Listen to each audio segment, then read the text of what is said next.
511 9 सर्वोच्च देवता। मध्य प्रांत में स्थित उच्च गुप्त क्षेत्र से, जहां संप्रदाय प्रमाणीकरण संघ का मुख्यालय है, एक धीमी और दबी हुई गर्जना गूंजी। कालाशाह, अंशाह, मर गया है।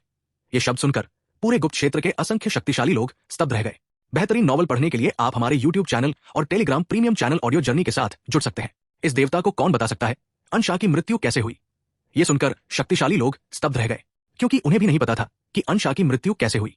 वे केवल इतना जानते थे कि कुछ समय पहले अंशाह को कोई खबर मिली थी, और फिर वे यात्रा पर निकल गए थे, और फिर वे गायब हो गए। आखिर किसने संप्रदाय प्रमाणीकरण संघ के कालाशाह, अंशाह को मारने की हिम्मत की? क्या पर्वतसागर लोक में अभी भी ऐसे निर्दयी और आत्मघाती शक्तिशाली लोग मौजूद हैं?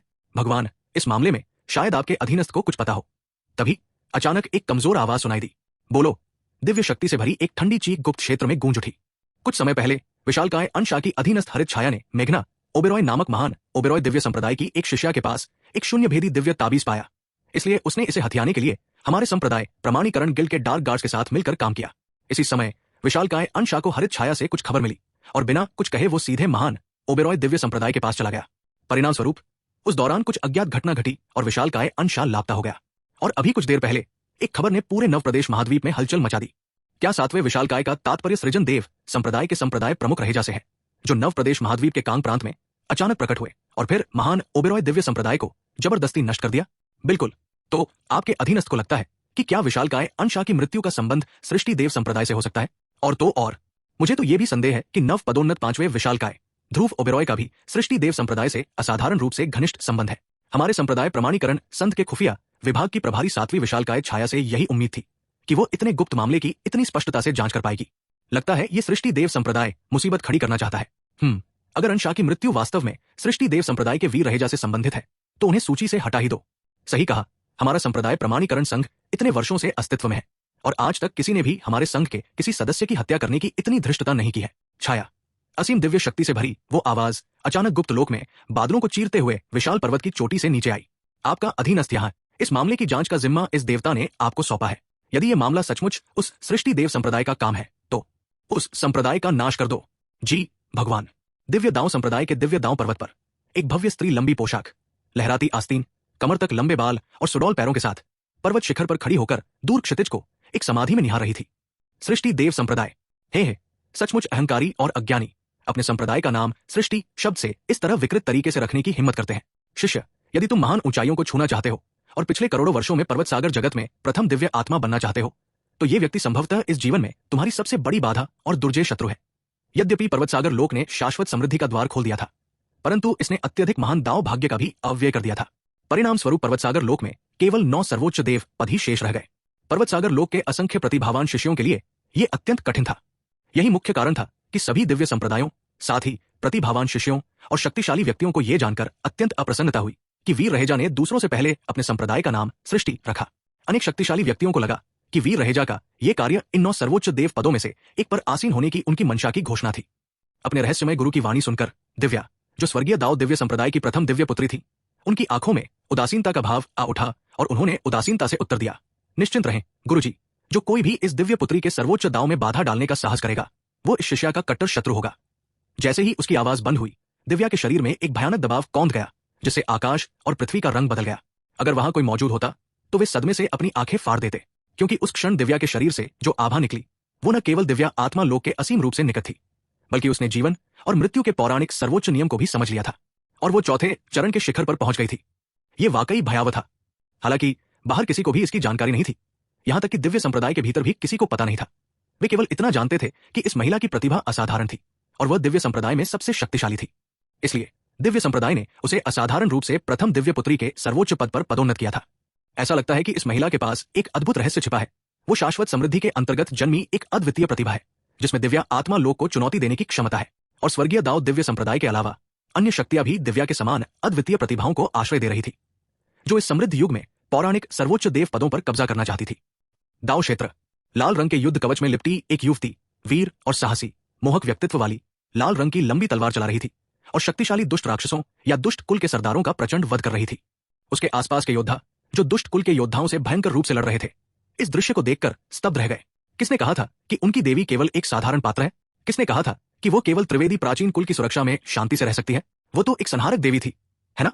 इस दौरान कौन जानता है कि कितने दुष्ट राक्षस और दुष्ट कुल के सदस्य उसके हाथों मारे गए होंगे। इस घटना से मचे बवाल के कारण दुष्ट कुल और यहां तक कि अन्य मानव जाति के प्राचीन कुलों ने भी त्रिवेदी दायर को अपनी हत्या सूची में अनिवार्य लक्ष्य के रूप में शामिल कर लिया था। और किसी को यह पता नहीं था कि जैसे ही त्रिवेदी दायर के हाथों दुष्ट जानवर और दुष्ट कबीले के योद्धा मारे गए, उन्हीं दुष्ट जानवरों और योद्धाओं के शरीरों से शुद्ध ऊर्जा की किरणें निकली, जो केवल उसे ही दिखाई दे रही थी और उसके शरीर में समाहित होकर उसकी साधना को तेजी से बढ़ा रही थी। वीर गेगे, तुम वास्तव में किस प्रकार की हस्ती हो? एक छोटे से संप्रदाय के प्रतीक में इतनी अद्भुत क्षमता है। लगता है दायर तुमसे मिलने में देर नहीं लगाएगी। वीर गेगे, दायर तुम्हें बहुत याद कर रही है। बेटी, क्या सोच रही हो?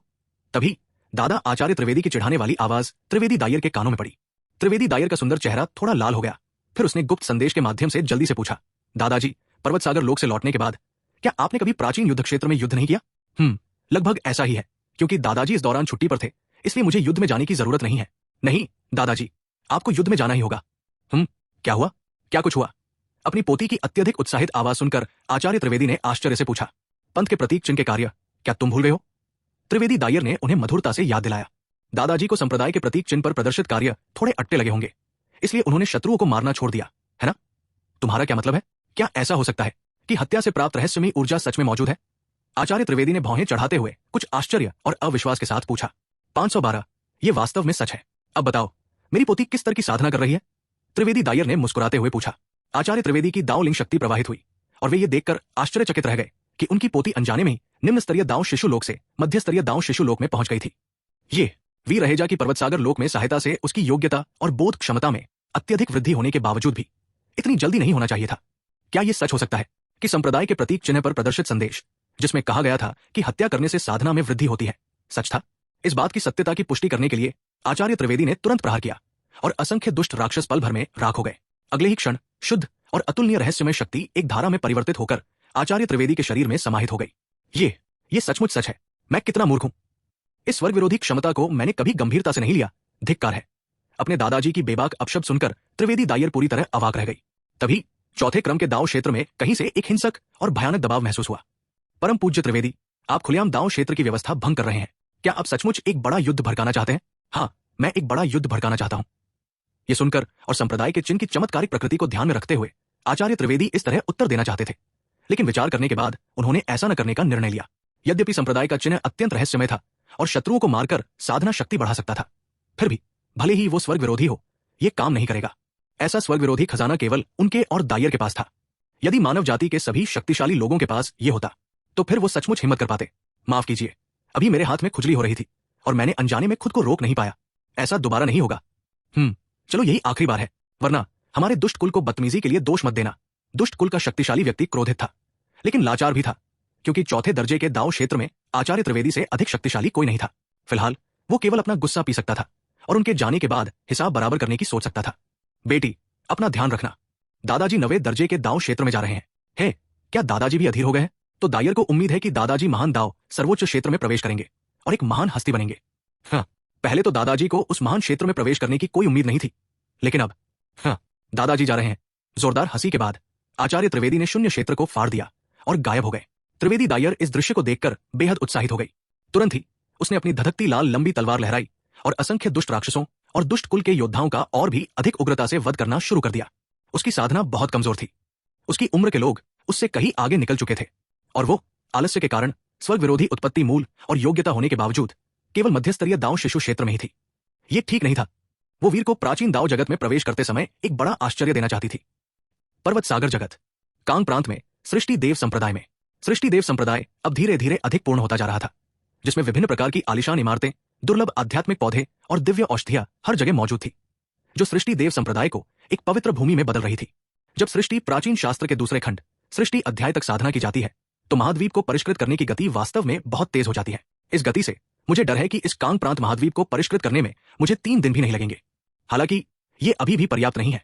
मुझे महाद्वीप को और तेजी से परिष्कृत करना होगा और प्राचीन युद्ध क्षेत्र में पहले प्रवेश करना होगा, और परिष्करण की गति को बहुत बढ़ाने का तरीका सृष्टि अध्याय की समझ को तीव्र करना है। ये सोचते ही वीर रहेजा का मन उत्तेजित हो गया और उन्होंने अपने क्लोन राका को दिव्य दानव महाद्वीप से वापस बुलाने की तैयारी की। ठीक इसी क्षण एक अप्रत्याशित परिवर्तन हुआ। 513, मुझे ये अद्भुत जानवर चाहिए। अचानक दुनिया में स्वर्ग और पृथ्वी के नियम की अनगिनत जंजीरों से बने भयानक दिव्य पैटर्न प्रकट हुए और एक कारागार संरचना में परिवर्तित हो गए, जिसने 8 मिलियन ली में फैले संपूर्ण सृष्टि देव संप्रदाय क्षेत्र को घेर लिया। 8 मिलियन ली के दायरे में एक घातक आभा फैल गई। वीर रहेजा, यहां से निकलो और मर जाओ। अगले ही क्षण अंतहीन हत्या के इरादे से भरी एक गर्जना कांग प्रांत में गूंज उठी।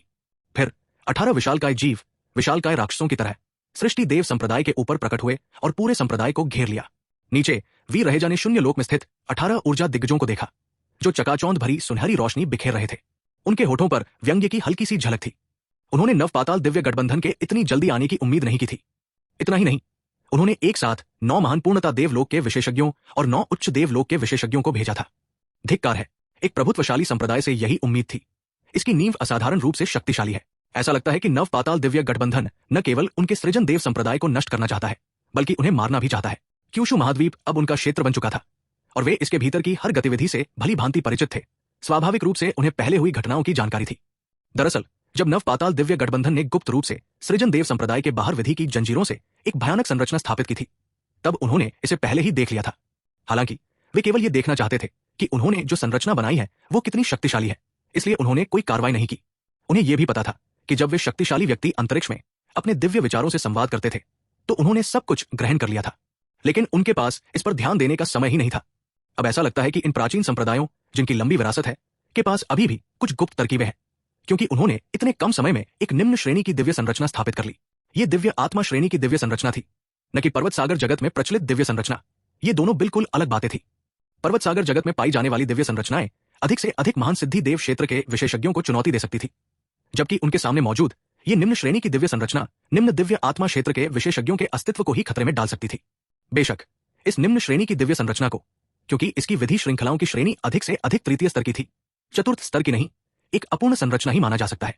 इसकी शक्ति केवल निम्न दिव्य आत्मा क्षेत्र के उन विशेषज्ञों को ही चुनौती दे सकती थी जो संरचनाओं के दांव को नहीं समझते थे, और ऐसी दिव्य रचना उसके लिए, जो सरणी दांव के 36 खंड को पूरी तरह समझने के कगार पर था, महज एक दिखावा थी, पूरी तरह बेकार। इस दृश्य ने कई शक्तिशाली व्यक्तियों को भी छुपकर देखते हुए पूरी तरह से चकित कर दिया। नव पाताल दिव्य गठबंधन का यह कदम बहुत बड़ा था, है ना? उन्होंने वास्तव में नव पाताल दिव्य गठबंधन की 3 महान दिव्य रचनाओं में से एक 9 पाताल वध रचना को सीधे तैनात कर दिया। यद्यपि ये एक अपूर्ण रचना थी, फिर भी अर्धचरणीय देव क्षेत्र का विशेषज्ञ, या यहां तक कि एक साधारण निम्न दिव्य आत्मा क्षेत्र का विशेषज्ञ भी इसमें प्रवेश करने पर मृत्यु के खतरे में पड़ जाता। आखिरकार यह विधि की जंजीरों से स्थापित एक दिव्य रचना थी और इसकी शक्ति असाधारण रूप से भयानक थी। आप सब कहते हैं, क्या सृष्टि देव संप्रदाय इस बार बच पाएगा? इस संप्रदाय के नेता की राय में यह शायद थोड़ा अनिश्चित है। आखिरकार यह ऊपर से प्राप्त एक दिव्य संरचना है जिसकी शक्ति अविश्वसनीय रूप से शक्तिशाली है। एक साधारण निम्न दिव्य आत्मा क्षेत्र का विशेषज्ञ अगर इसमें गिर जाए तो भले ही वो मरे नहीं, लेकिन निश्चित रूप से बुरी तरह घायल हो जाएगा। और तो और नव पाताल दिव्य गठबंधन की विधियां इतनी सरल कैसे हो सकती है? हे, चाहे कुछ भी हो, देखने लायक एक अच्छा तमाशा है, और हम ये भी देख सकते हैं कि ये वीर रहेजा वास्तव में कितना सक्षम है। हे, मुझे तो बस शर्त की चिंता है। ये सुनकर सभी हल्के से मुस्कुराए। हाँ, शर्त भी थी, और ये एक बड़ी शर्त थी। जैसे ही कई शक्तिशाली व्यक्ति दूर से देख रहे थे, शून्य क्षेत्र के दैत्यों ने एक बार फिर जोरदार दहाड़ लगाई। वीर रहेजा, यहां से निकलो और मर जाओ। गुरुजी, मुझे कार्य करने दीजिए। उसके बगल में खड़ी मोहिनी ने शून्य लोक में मौजूद 18 ऊर्जा दिग्गजों को ठंडे भाव से देखा और कठोर स्वर में युद्ध के लिए चुनौती दी। है बहन दाजी, शियाओयू को पहले ही आगे आने दो। आखिर सृष्टि देव संप्रदाय में शामिल होने के बाद से मैंने कोई योगदान नहीं दिया है। मेरे स्वर्ग दफन रक्त ताबूत को अब देवलोक के विशेषज्ञों के रक्त की आवश्यकता है। मीरा रहेजा और भी अधिक आक्रामक हो गई। उन्होंने सीधे स्वर्ग दफन रक्त ताबूत को बुलाया और घातक दृष्टि से चिल्लाई। वे सिर्फ 18 बूढ़े थे, तो क्या हुआ अगर उन्होंने एक अपूर्ण दिव्य गठन स्थापित किया? हालांकि उनमें से कोई भी अर्धचरण देवलोक का विशेषज्ञ नहीं था। उनकी वास्तविक शक्ति निश्चित रूप से निम्न दिव्य आत्मा लोक के विशेषज्ञों से कम नहीं थी। आखिर उन सभी ने एक से अधिक चतुर्थ स्तरीय दिव्य आत्मा रैंक नियम को समझा था। जैसे ही महिलाएं इस बात पर बहस कर रही थी कि पहले कौन कार्रवाई करेगा, शून्य लोक में मौजूद 18 ऊर्जा दिग्गज अधीर होते दिखाई दिए। उन्होंने एक साथ हाथ हिलाए और सीधे नीचे स्थित सृष्टि देव संप्रदाय के क्षेत्र की ओर दर्जनों अतुलनीय रूप से शक्तिशाली हमले किए। स्पष्ट रूप से दूसरे पक्ष का धैर्य टूट गया था और वे सीधे संपूर्ण सृष्टि देव संप्रदाय को नष्ट करना चाहते थे, और साथ ही साथ संप्रदाय प्रमुख को भी मार डालना चाहते थे। इस क्षण वीर रहेजा का घातक इरादा और भी प्रबल हो गया। ऐसा प्रतीत हुआ कि एक यिन यांग दिव्य संप्रदाय को नष्ट करना इन पुराने संप्रदायों को रोकने के लिए पर्याप्त नहीं था। यदि ऐसा था तो वो सबसे पहले नव पाताल दिव्य गठबंधन को ही नष्ट करेगा। मौत को दावत अनन्या मल्होत्रा, मोहिनी, नीरजा और मीरा रहेजा की आंखें ठंडी पड़ गई। उन्होंने अब इस बात पर बहस नहीं की कि पहले कौन हमला करेगा, बल्कि एक साथ हमला कर दिया। क्यूशु महाद्वीप और यहां तक कि पर्वत सागर लोक में सृष्टि देव संप्रदाय को मजबूती से खड़ा रखने और अनगिनत लोगों को इसे चुनौती देने से रोकने के लिए केवल कठोर विधियां और शत्रुओं को थरथराने वाली साधना ही पर्याप्त थी। पलक झपकते ही नीचे से एक अतुलनीय रूप से शक्तिशाली दबाव उत्पन्न हुआ। सैकड़ों जारों फीट ऊंचा आकाश और पृथ्वी को ढकने वाला एक 9 पूंछ वाला लोमड़ी का प्रेत अचानक शून्य लोक में प्रकट हो गया। उसकी 9 विशाल पूंछें भयानक आभा उत्सर्जित करती हुई थोड़ी सी हिली, जिससे पूरा शून्य लोक कांप उठा। उसी समय विशालकाय तलवारें भयानक दुष्ट ऊर्जा उत्सर्जित करता हुआ और आकाश को ढकने वाला स्वर्ग को दफनाने वाला रक्त ताबूत और विशाल जल स्तंभ ही शून्य लोक में प्रकट हुए और निम्न श्रेणी के अपूर्ण दिव्य गठन पर भयानक हमले करने लगे। और फिर कई धरती को हिला देने वाली गर्जनाओं के साथ वो भयानक दिव्य गठन, जिसने मूल रूप से संपूर्ण सृष्टि देव संप्रदाय को कैद कर रखा था, पल भर में चकनाचूर हो गया और हवा में गायब हो गया।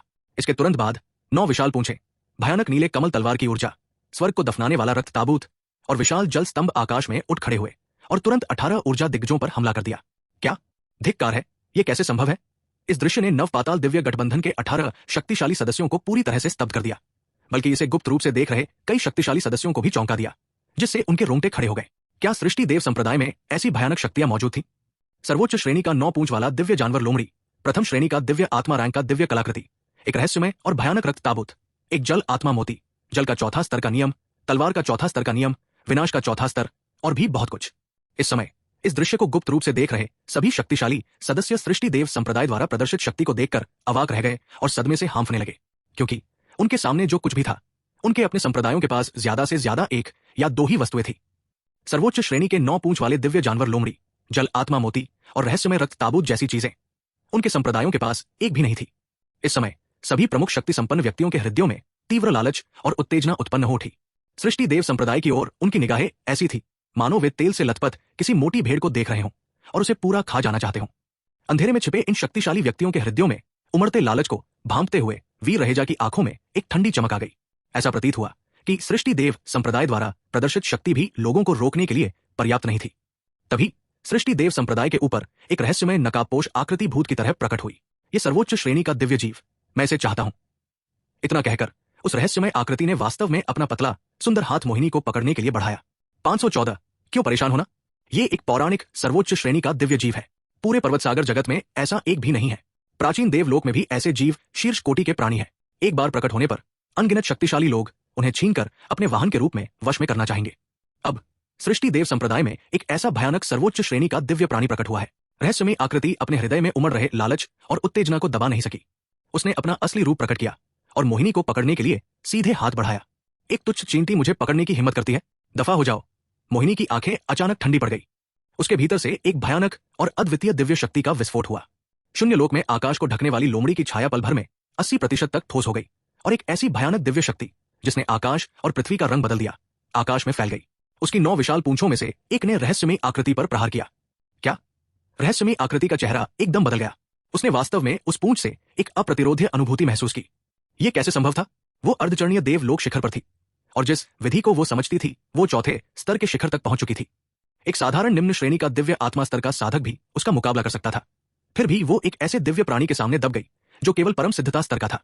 हालांकि अगले ही पल उस रहस्यमय आकृति के हृदय से भय गायब हो गया और उसकी जगह जुनून और उत्साह ने ले ली। ये सर्वोच्च श्रेणी का दिव्य प्राणी 9 पूंछ वाली लोमड़ी जितनी शक्तिशाली थी, उसे पाने के लिए उसका दृढ़ संकल्प उतना ही बढ़ गया था। इस दुनिया में केवल वही ऐसे स्वर्ग विरोधी दिव्य प्राणी को धारण करने के योग्य थी। अगले ही पल मोहिनी के हमले को पलक झपकते ही चकमा देने के बाद उसके जेठ जैसे हाथ ने अचानक शून्य लोक से कुछ पकड़ा और एक रहस्यमय प्रकाश से जगमगाती रस्सी तुरंत उसके हाथ में प्रकट हो गई। मेरा इरादा था कि तुम आज्ञाकारी होकर आत्मसमर्पण कर दो और मेरी सवारी बन जाओ, लेकिन किसने सोचा था कि तुम इतनी असहयोगी होगी? चूंकि ऐसा है तो मुझे असभ्य होने के लिए दोष मत देना। मेरी देवबंधन रस्सी प्रथम श्रेणी की दिव्य आत्मा की उत्कृष्ट कृति है। एक सच्ची दिव्य आत्मा भी इससे बच नहीं सकती। मैं तुम्हें मार डालूंगी। रहस्यमय आकृति ने बोलते बोलते देवबंधन रस्सी को लापरवाही से अपने हाथ में उछाल दिया और वो पल भर में प्रकाश की एक लकीर में बदल गई जो मोहिनी की ओर तेजी से बढ़ने लगी। हालांकि वहां दहशत और घबराहट का कोई दृश्य नहीं था। इसके बजाय मोहिनी ने तिरस्कार से अपने होंठ सिकोड़े, फिर एक लंबी तलवार उठाई जो ऐसे प्रकाश से जगमगा रही थी कि आकाश और पृथ्वी का रंग बदल गया। फिर एक हल्के से वार से अंतरिक्ष में एक गहरी काली दरार दिखाई दी और देवबंधन रस्सी, जिसके बारे में रहस्यमय आकृति ने दावा किया था कि एक दिव्य आत्मा भी इससे बच नहीं सकती, सीधे 2 टुकड़ों में कट गई। देवबंधन रस्सी के नष्ट होते ही रहस्यमय आकृति जो उसकी स्वामी थी कांप उठी और मुंह भरकर ताजा खून थूक दिया। मोहिनी की ओर उसकी निगाहें भयानक क्रोध और रोष से भरी हुई थी। अभी अभी जो दृश्य हुआ उससे मोहिनी को अभूतपूर्व अपमान का सामना करना पड़ा। घिनौने जानवर, तुम्हारी हिम्मत कैसे हुई मेरे दिव्य कलाकृति को नष्ट करने की? लगता है असली कौशल दिखाए बिना मैं तुम्हें हरा नहीं पाऊंगी। अगर ऐसा है तो देहबंदी मंदिर, बाहर आओ। रहस्यमय आकृति की घृणा और क्रोध से भरी आंखें मोहिनी को घूर रही थी। फिर उसने एक कोमल चीख निकाली और 9 मंजिला मंदिर को प्रकट किया। जैसे ही ये मंदिर प्रकट हुआ, आसपास का अंतरिक्ष और समय सचमुच कांप उठा। अनगिनत शक्तिशाली लोग जो गुप्त रूप से ये सब देख रहे थे, वे और भी ज्यादा हिल गए और बार बार विस्मय बोध से बोले, ये पौराणिक द्वितीय श्रेणी की सच्ची देव कलाकृति देहबंदी मंदिर है। हे भगवान, इतनी प्राचीन दिव्य कलाकृति वास्तव में कांग प्रांत शहर में प्रकट हुई है। ये स्त्री कौन है? इसके पास इतनी सारी दिव्य कलाकृतियां क्यों हैं? अविश्वसनीय, बिल्कुल अविश्वसनीय। द्वितीय श्रेणी की सच्ची देव कलाकृति भी प्रकट हुई है। अरे बाप रे, मैंने तो सोचा था कि मैं सृष्टि देव संप्रदाय और नव पाताल दिव्य गठबंधन के बीच का मुकाबला देखने जा रही हूं, पर किसे पता था कि और भी बढ़िया नजारे देखने को मिलेंगे। बुरा नहीं। जब कई शक्तिशाली लोग चर्चा कर रहे थे, तभी हवा के झोंके से कारागार पैगोडा विशाल रूप धारण कर मोहिनी को ऊपर से घेर लिया। एक भयंकर विनाशकारी शक्ति सीधे मोहिनी पर टूट पड़ी। उसी समय एक हल्की रोशनी मोहिनी की ओर आई। अगर यह रोशनी मोहिनी को लगती तो उसकी दिव्य आत्मा को निश्चित रूप से चोट पहुंचती, क्योंकि यह हल्की रोशनी ही कारागार पैगोडा की दिव्य आत्मा पर हमला करने की क्षमता थी। इस क्षण मोहिनी की सुंदर आंखें थोड़ी सिकुड़ गई। उसे इस कारागार पैगोडा से खतरे का आभास हुआ, लेकिन यह सिर्फ एक आभास था। नीला कमल तलवार कला वध। जैसे ही वो हल्की रोशनी आई, मोहिनी गुस्से में जोर से चिल्लाई और प्रहार किया। तुरंत ही तलवार की ऊर्जा से बने अनगिनत नीले कमल शून्य लोक में फैल गए, फिर एक आकाश को ढकने वाले तलवार के प्रकाश में परिवर्तित होकर सीधे कारागार दानव पैगोडा की ओर बढ़े। उस विनाशकारी शक्ति से मोहिनी को जरा भी डर नहीं था, और वो हल्की रोशनी, माफ कीजिए, उसने सचमुच उसे अपनी आंखों में नहीं डाला। आखिरकार सृष्टि देव संप्रदाय में सभी लोग पौराणिक सर्वोच्च आत्मा ग्रंथ महाआत्मा ग्रंथ का अभ्यास करते थे। उसकी दिव्य आत्मा बहुत पहले ही भयानक मध्यस्तरीय सच्चे देव लोक तक पहुंच चुकी थी। सच्चे देव रैंक के दिव्य कलाकृति से मात्र एक दिव्य आत्मा का हमला, और वो भी ऐसा हमला जिसने अपनी वास्तविक शक्ति का 1/3 भी इस्तेमाल नहीं किया था, उसे जरा भी परवाह नहीं थी। उसकी दिव्य आत्मा का लोक महान पूर्णता देवलोक या किसी दिव्य आत्मा लोक तक सीमित न होकर मध्यस्तरीय सच्चे देव लोक तक सीमित होने का कारण वीर रहेजा की दिव्य आत्मा का लोक बढ़ना था। इसलिए इन युद्ध सेनापतियों, दानव सेनापतियों और दिव्य सेनापतियों की दिव्य आत्मा का लोक भी स्वाभाविक रूप से उसी के अनुरूप बढ़ गया था। धमाका, एक भयानक गर्जना सुनाई दी। मोहिनी के एक ही तलवार के वार से दहता हुआ दानव कारागार पैगोडा अज्ञात दूरी तक उड़ गया, एक काले बिंदु में परिवर्तित होकर आकाश में विलीन हो गया। मोहिनी ने रुकना नहीं चाहा और कारागार पैगोडा को उड़ाने के बाद अपनी लंबी तलवार से एक बार फिर आकाश को कंपाने वाला प्रकाश छोड़ा, जो सीधे उस रहस्यमयी आकृति की ओर बढ़ा। देवबंधन रस्सी के विनाश और कारागार पैगोडा के उड़ने से पहले ही मानसिक रूप से आघातग्रस्त उस रहस्यमयी आकृति ने अभी तक संभलना भी नहीं था कि उसने आकाश को कंपाने वाले तलवार के प्रकाश का प्रहार देखा, जिससे उसका सुंदर चेहरा पीला पड़ गया और उसके हृदय में तीव्र बेचैनी और भय उत्पन्न हो गया। लगभग अचेतन रूप से उसने एक कोमल चीख निकाली और कवच का एक सेट मंगवाया और उसे पहन लिया। लेकिन कवच पहनने के बाद उस रहस्यमयी आकृति ने एक प्राचीन महारानी की तरह अपनी आभा को तुरंत कई गुना बढ़ा लिया। हालांकि वो भयानक तलवार का प्रकाश फिर भी उसके शरीर पर लगा और उसे दूर तक उड़ा ले गया। ताजा खून उफनते कुएं की तरह शून्य लोक में फैल गया। धिक्कार है इस जानवर पर, अगर मैंने तुझे नहीं मारा तो कसम से मैं इंसान नहीं हूं, तो फिर तू मर ही जाए। मोहिनी की आंखों में खौफनाक हत्या का भाव उमड़ आया। उसके हाथ में मौजूद काली लंबी तलवार के भयानक नियम से भर उठी। नीले कमल की तलवार की ऊर्जा पहले से भी कहीं अधिक भयानक और हिंसक होकर पल भर में एक भयानक तलवार प्रकाश में परिवर्तित हो गई, जो आकाश को चीरकर पृथ्वी को नष्ट कर सकती थी। शून्य लोक को चीरते हुए उस रहस्यमय आकृति की ओर बढ़ी। बूम, एक जोरदार दहाड़ सुनाई दी। मोहिनी की तलवार से वो रहस्यमय आकृति भी एक काले बिंदु में बदल गई और आकाश में गायब हो गई। इस दृश्य ने एक बार फिर गुप्त रूप से देख रहे सभी शक्तिशाली लोगों को स्तब्ध कर दिया। इसने नव पाताल दिव्य गठबंधन के 18 शक्तिशाली लोगों को भी स्तब्ध कर दिया। क्या वो इतनी शक्तिशाली है? और जिसने उस समय एक ही तलवार से यिन यांग दिव्य संप्रदाय का नाश किया था, वो संप्रदाय प्रमुख रहेजा नहीं, बल्कि ये सर्वोच्च श्रेणी का दिव्य प्राणी 9 पूंछ वाला लोमड़ी था, है ना? गुरुजी, मैं अभी आती हूं। मोहिनी का सुंदर चेहरा क्रोध से भरा हुआ था। वीर रहेजा पर एक नजर डालने के बाद वो उसका पीछा करने ही वाली थी कि वीर रहेजा ने उसे रोक दिया। इतनी परेशानी क्यों मोल ले रही हो? इतना कहकर वीर रहेजा सीधे शून्य लोक की ओर बढ़ गए। PS, कृपया मेरा समर्थन करें। यदि आपने 5 सितारा रेटिंग नहीं दी है तो कृपया दें। हैं, मुझे कुछ प्रेरणा दे ताकि मेरे परिणाम बेहतर हों और मैं और अधिक अपडेट कर सकूं। मेरे शुभचिंतकों, आई लव 515, मैं आपको एक उज्जवल और स्पष्ट मार्ग का वादा करूं तो कैसा रहेगा? ये अनुमान लगाना स्वाभाविक और तर्कसंगत था कि कई शक्तिशाली व्यक्ति गुप्त रूप से ये सब देख रहे थे। आखिरकार यिन यांग दिव्य संप्रदाय के विनाश के बारे में उन्होंने केवल इतना ही सुना था कि एक भयानक तलवार की रोशनी ने शून्य लोक को चीरते हुए पूरे यिन यांग दिव्य संप्रदाय का नाश कर दिया था, लेकिन ये नहीं बताया गया था कि ये किसने किया था। वीर रहेजा का नाम कुछ अटलों के कारण ही लिया गया था। अब सर्वोच्च श्रेणी के दिव्य प्राणी 9 पूंछ वाली लोमड़ी मोहिनी और उस रहस्यमय आकृति के बीच युद्ध को देखकर सभी को अचानक एहसास हुआ कि यिन यांग दिव्य संप्रदाय का नाश वीर रहेजा ने एक ही तलवार से नहीं किया था, बल्कि इस सर्वोच्च श्रेणी के दिव्य प्राणी 9 पूंछ वाली लोमड़ी ने किया था। हालांकि अगले ही पल सभी के दिलों में ईर्ष्या की तीव्र भावना अनियंत्रित रूप से उमड़ पड़ी। आखिर ये दुष्ट इतना भाग्यशाली क्यों था? उसके साथ वास्तव में ऐसा दिव्य प्राणी था जो स्वर्ग को चुनौती देता था। इसके अलावा उनकी जांच के अनुसार इस लड़के ने लगभग 6 महीने पहले अपने संप्रदाय के एक शिष्य सिंघानिया को नाराज कर दिया था और अंततः दूसरे पक्ष द्वारा उससे उसका सर्वोच्च श्रेणी का आध्यात्मिक पद स्वर्ण मूल छीन लिया गया और उसे एक साधारण वन्य श्रमिक के पद पर पदावनत कर दिया गया। परिणाम स्वरूप ऐसा प्रतीत होता है कि इस लड़के ने धोखा दिया था और कुछ ही समय बाद वो तेजी से आगे बढ़ा, न केवल अपने पुराने प्रतिशोध को पूरा किया बल्कि सृष्टि देव संप्रदाय, जो पहले सर्वोच्च संप्रदाय था, को 8वीं श्रेणी की शक्ति से वर्तमान दिव्य संप्रदाय के स्तर तक लगभग 6 महीने के भीतर ही अत्यंत तीव्र गति से पहुंचा दिया। ये सब किसी चमत्कार जैसा था? नहीं, चमत्कार शब्द भी इसे पूरी तरह से वर्णित करने के लिए अपर्याप्त था। इस दौरान वास्तव में क्या हुआ था और वे आक्रमणकारियों द्वारा मारे जाने से कैसे बच गए? नील गगन महाद्वीप पर हुई घटनाओं के बारे में पर्वत सागर जगत की सबसे शक्तिशाली शक्तियां भी अनभिज्ञ थी। सबसे पहले घटनाएं बहुत तेजी से घटित हुई। नील गगन महाद्वीप के पूर्वी निर्जन क्षेत्र में स्थित एक पिछड़े उजाड़ छोटे शहर का ये युवक वीर रहेजा पलक झपकते ही इतनी शक्ति संपन्न हो गया कि सभी अचंभित रह गए। दूसरे, आक्रमणकारियों के अचानक आगमन से सभी को अपने जीवन का भय सताने लगा। वे न केवल आक्रमणकारियों से लड़ने के लिए एक शक्तिशाली सेना संगठित करने में विफल रहे, बल्कि उनमें से अधिकांश पीछे हट गए। इस प्रकार नील गगन महाद्वीप, जहां आक्रमणकारी अधिक संख्या में थे, उनके मन में विनाश का स्थान बन चुका था और उन्होंने स्वाभाविक रूप से इस पर और भी कम ध्यान दिया। परिणाम स्वरूप वर्तमान स्थिति उत्पन्न हुई। ये ऐसी स्थिति थी जिसकी किसी भी शक्तिशाली व्यक्ति ने कल्पना नहीं की थी। एक विचार, मानो सभी ने इस पर चर्चा की हो, अचानक उनके मन में आया। क्या यह संभव है कि सृष्टि देव संप्रदाय आक्रमणकारियों द्वारा समर्थित एक शक्ति हो? दूसरे शब्दों में, क्या सृष्टि देव संप्रदाय पर्वत सागर जगत के सभी मनुष्यों का सार्वजनिक शत्रु और गद्दार था? जब यह विचार सबके मन में आया तो ऐसा लगा मानो किसी विचार को निकलने का रास्ता मिल गया हो और वो पल भर में फूट पड़ा हो। अगर ऐसा है तो यह सृष्टि देव संप्रदाय सचमुच दुष्ट कुल और अन्य आक्रमणकारियों द्वारा हमारे पर्वत सागर लोक में छोड़ा गया गद्दार है और इसका नाश होना ही चाहिए, अन्यथा इसके परिणाम अकल्पनीय होंगे। बिल्कुल सही, यही तर्क है। हमारा पर्वत सागर लोक ऐसी चीज नहीं है जिस पर कोई भी आसानी से कब्जा कर सके। इसीलिए सृष्टि देव संप्रदाय की विकास गति अकल्पनीय थी। पता चला कि वे दुष्ट कुल द्वारा पर्वत सागर लोक में छोड़े गए जासूस हैं। इससे यह भी स्पष्ट होता है कि पहले अनगिनत आक्रमणकारी पल भर में गायब क्यों हो गए। वे यहां हमारा इंतजार कर रहे थे। सृष्टि देव संप्रदाय को धिक्कार है, उसे सजा मिलनी चाहिए, उसे सजा मिलनी चाहिए। इस समय पर्वत सागर जगत के लगभग सभी अधिपति और धनी लोग मानव जाति की रक्षा करने वाले धर्मात्मा व्यक्तियों में परिवर्तित हो गए प्रतीत हुए। वे सभी घृणा में एकजुट होकर सृष्टि देव संप्रदाय को पर्वत सागर जगत की मानव जाति का गद्दार और दुष्ट कुल तथा अन्य आक्रमणकारियों द्वारा छोड़े गए जासूस बता रहे थे। उनके वास्तविक अंतर्मन के विचार शायद केवल वे स्वयं ही जानते थे। और इसी क्षण शक्तिशाली व्यक्तियों ने वीर रहेजा को देखा कि उसने मानो पूरे अंतरिक्ष समय को अपनी मुट्ठी में कर लिया हो। एक विशाल ऊर्जा का हाथ शून्य लोक को चीरता हुआ निकला और पलक झपकते ही उस रहस्यमयी आकृति को पकड़ लिया जो पहले ही अज्ञात दूरी तक भाग चुकी थी और उसे बाहर खींच लिया। ये दृश्य देखकर सभी लोग सदमे से पीले पड़ गए। थोड़ी सी भी जानकारी रखने वाला हर कोई अचानक अत्यधिक सतर्क हो गया और अपनी सीटों से उछल पड़ा। अंतरिक्ष का नियम! क्या इस लड़के ने वास्तव में अंतरिक्ष के पौराणिक सर्वोच्च नियम को समझ लिया है? ये कैसे संभव है? असंभव, बिल्कुल असंभव। ये एक भ्रम होना चाहिए। हाँ, ये जरूर एक भ्रम होगा।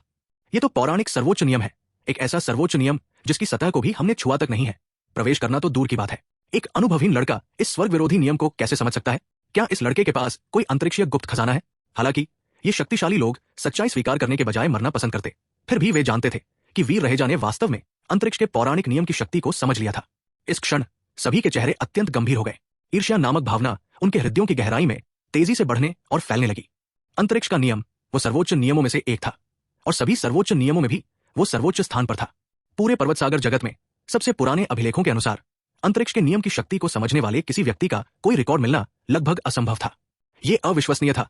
यह कहना कोई अतिशयोक्ति नहीं होगी कि वीर रहेजा पर्वत सागर जगत में अंतरिक्ष के नियम की शक्ति को समझने वाला पहला और आखिरी व्यक्ति था। इस लड़के को किसी भी कीमत पर जीवित नहीं रहने दिया जा सकता, अन्यथा वो निश्चित रूप से 9 सर्वोच्च देव पदों में से एक पर आसीन हो जाता और यह बिल्कुल अस्वीकार्य था। वो तो बस एक देहाती चींटी जैसा था, सर्वोच्च देव का पद ग्रहण करने के बिल्कुल अयोग्य। मैं जानना चाहता हूं कि तुम कौन हो? वीर रहेजा ने सहजता से उस रहस्यमयी आकृति की साधना को सील करने के बाद उसके चेहरे से नकाब हटा दिया, जिससे एक बेहद खूबसूरत चेहरा सामने आया जो राष्ट्रों के लिए तबाही ला सकता था। स्वर्गीय दाओ दिव्य संप्रदाय की प्रथम दिव्य पुत्री दिव्या। छी, मुझे उम्मीद नहीं थी कि तुम इतनी साहसी हो जाओगी कि इस संप्रदाय के नेता के लोगों पर बुरी नजर डालोगी। हालांकि वीर रहेजा ने अभी अभी पर्वत सागर जगत में प्रवेश किया था, लेकिन 9 पाताल लोक के सैनिकों और पूरे पर्वत सागर जगत पर अपने नियंत्रण के कारण कोई भी जानकारी प्राप्त करना पल भर का काम था। उन्होंने देखते ही पहचान लिया कि उनके सामने खड़ी ये अत्यंत सुंदर स्त्री स्वर्गीय दाओ दिव्य संप्रदाय की प्रथम दिव्य पुत्री दिव्या है। साथ ही वे ये भी जानते थे कि 9 सर्वोच्च देव पदों के कारण ये स्त्री उनके प्रति घातक भावना रखती है। वे ये भी जानते थे कि ये स्त्री एक गहरा रहस्य छुपाए हुए है।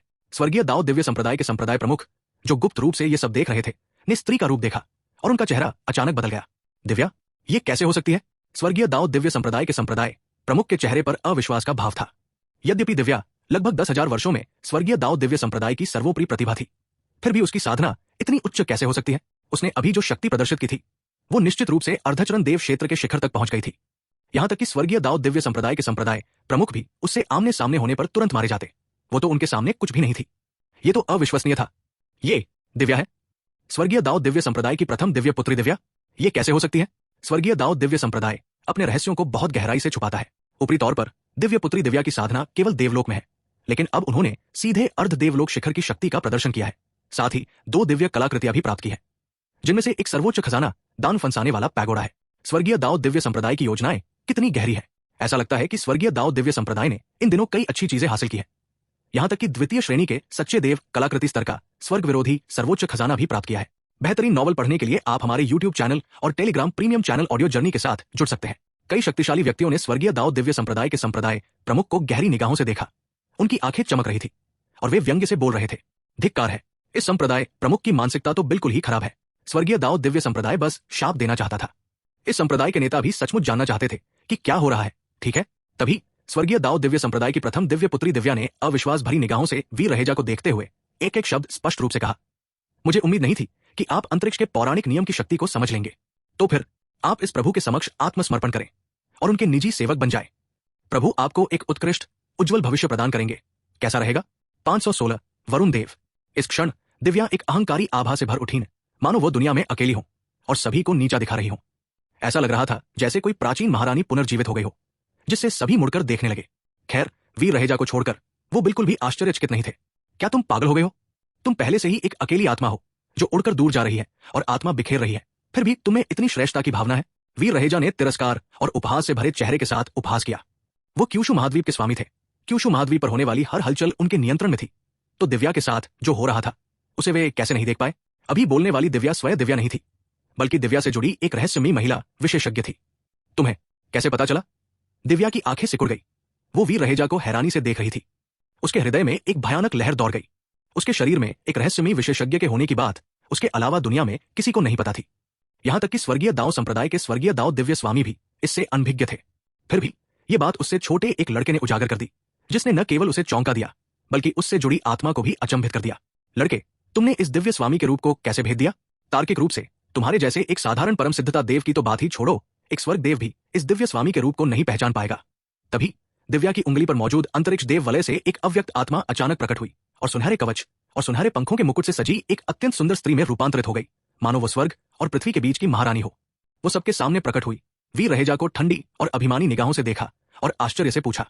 ये दृश्य मानो वीर रहेजा को पहले से ही पता था। उसने अपनी भौहें उठाई, तिरस्कार से होंठ सिकोड़े और उपहास करते हुए कहा, क्या ये इतना कठिन है? घमंडी, ये दिव्य प्रभु प्राचीन देवलोक के आकाश देव है। तुम्हारी जैसी तुच्छ चींटी की हिम्मत कैसे हुई इस दिव्य प्रभु को ऐसी निगाहों से देखने की? थप्पड़। वीर रहेजा ने कोई उत्तर नहीं दिया, बल्कि सीधे देव प्रहार कोड़ा बुलाया और बिना कुछ कहे हवा में मौजूद अव्यक्त आत्मा पर जोरदार प्रहार किया, जिससे आकाश देव चीख उठे। इतना ही नहीं, उसकी अव्यक्त आत्मा मानो स्वर्ग और पृथ्वी की किसी शक्ति से जकड़ी हुई थी और एक पल के लिए भी हिल नहीं पा रही थी। इससे आकाश देव क्रोधित और स्तब्ध रह गई और उनकी निगाहें वीर रहेजा की ओर भयानक हत्या के इरादे और क्रोध से भर गई। तुम अब भी इस संप्रदाय के नेता के प्रति हत्या का इरादा रखने की हिम्मत करती हो? वीर रहेजा ने ताना मारा और उनके हाथ में मौजूद दिव्य कोड़ा फिर से चला। ए चींटी, तू मृत्यु को बुला रही है। थप्पड़। ए कमीने, रुक जा, ये दिव्य स्वामी। थप्पड़। चीख। थप्पड़। धमकी। धिक्कार है, एक साधारण आत्मा जो उड़कर चली गई और आत्मा बिखर गई। इस संप्रदाय के नेता के सामने इतनी धृष्टता करने की तुम्हारी हिम्मत कैसे हुई? तुझे ये हिम्मत किसने दी? थप्पड़। डांटने के बाद वीर रहेजा ने एक और कोड़ा चलाया, जो आकाश देव की शेष आत्मा पर लगा, जो किसी भी क्षण बुझने वाली थी। इस समय आकाश देव पहले से ही कांप रही थी। अब उनमें जरा भी धृष्टता करने की हिम्मत नहीं बची थी। हालांकि असीम हत्या के इरादे और क्रोध से भरी बर्फीली ठंडी दिव्य आत्मा की आंखें वीर रहेजा को घूर रही थी। लगता है तुम सचमुच अपनी आत्मा को उड़ाना और प्राणों को बिखेरना चाहते हो। वीर रहेजा ने व्यंग्य किया और उसके हाथ में मौजूद देव प्रहार कोड़ा तुरंत काली बिजली की लकीरों से चमक उठा, मानो वार करने के लिए तैयार हो। यह काली बिजली विनाशकारी दिव्य बिजली की शक्ति थी, साथ ही स्वर्गीय आपदा की शक्ति और सभी आत्माओं के लिए अभिशाप भी।